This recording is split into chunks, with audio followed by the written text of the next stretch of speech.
Well, I sort of thought party rules applied, right? 30 minutes late sort of thing. Whoa, you're all David's friends. Anyway, I didn't write a full thing, but I have bullet points. So,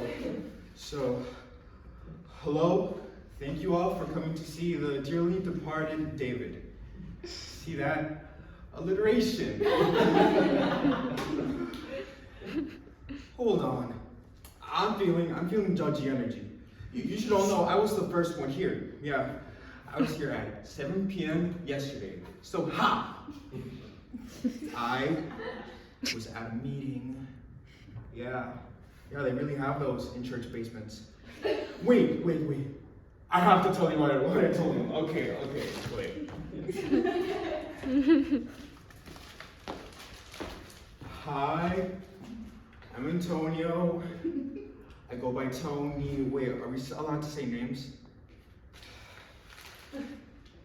I'm assuming this is contraband here, right? Want some? Then I went, I am 5, 6, 7, 8 seconds sober.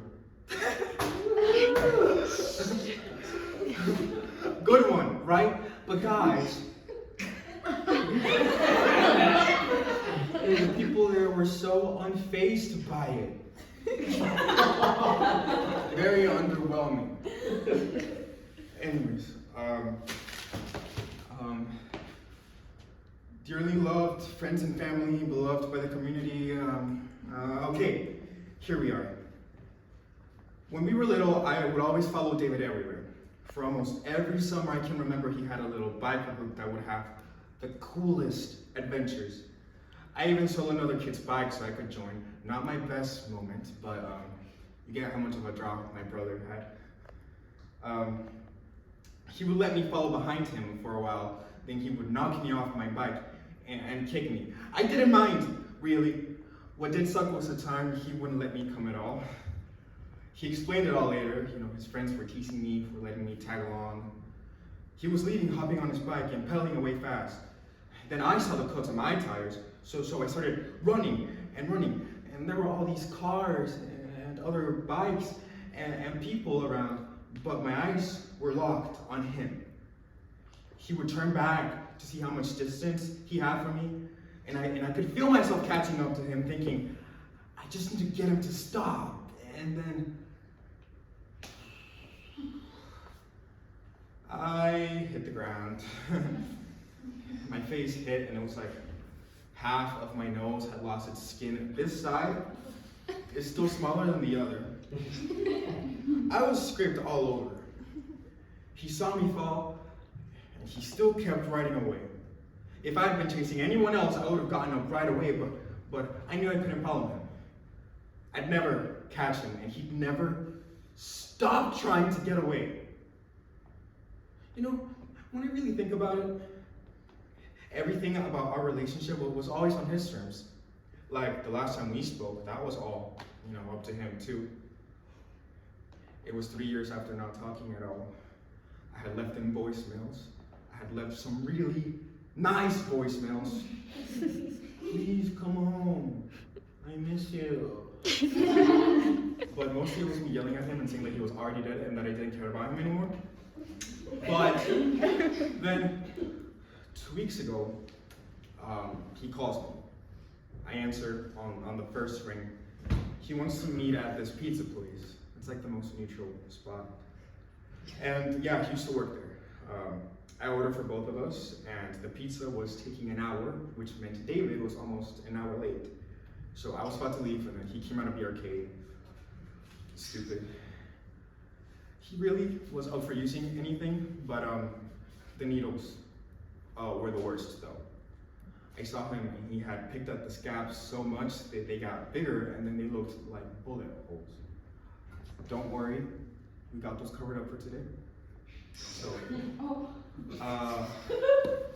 at all meetings, they teach us to say no. They tell us we have to, so that they can hit rock bottom. So when he asked if he could come home, I said no. He got up to leave, and I was going after him, and I only know one way to stop him, so I offered him money in exchange for a goodbye.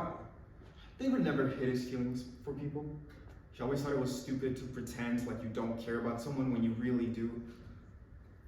But he said, "I love you" like 3 times in a row, and I just don't think I believe him. I mean, let's be honest here. What does he really have to thank me for? The minute I was born, he became less important. He had to share everything: attention at home, food, clothing, his whole goddamn life. I mean, he introduced me to all of his friends because I can't make my own. He was the one who was funny and smart, and he should be here instead of me. Sorry. I just took his whole life away from him. When we were young, even now, his family treats him like he's a joke. Like he was always going to end up in trouble. But I mean, he was playing into it. I actually made a joke to him on that day. Glad I hid my wallet. I thought it was funny. I lied. I went to this meeting last night because ever since David died, everyone's been on the hunt for warning signs, and apparently I'm full of them. I had hid David's suit for today in the basement in case anyone tried to steal it off of him for today. The entire meeting, as people went around talking, I was just looking at the suit, all hung up and ready. It was like he was staring at me.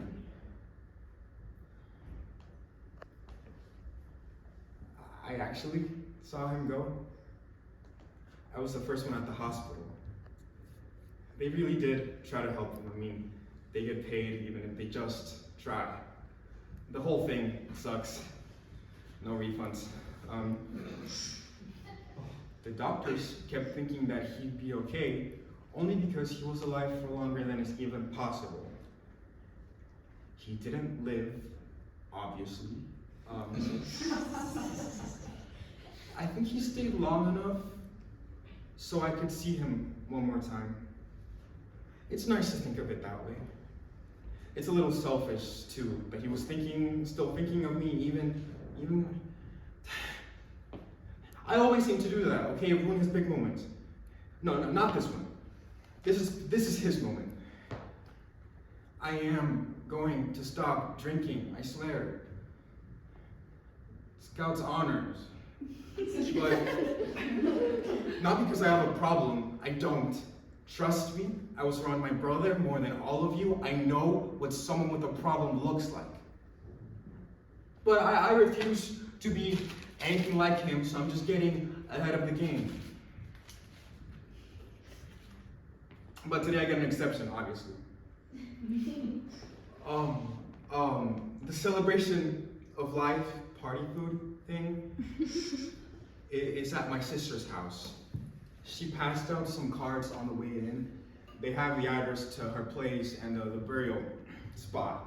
So, I'll see you guys there.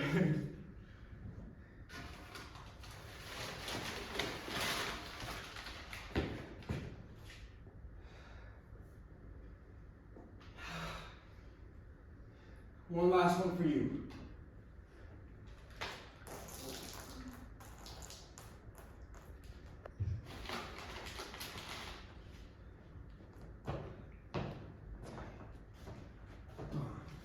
Definitely.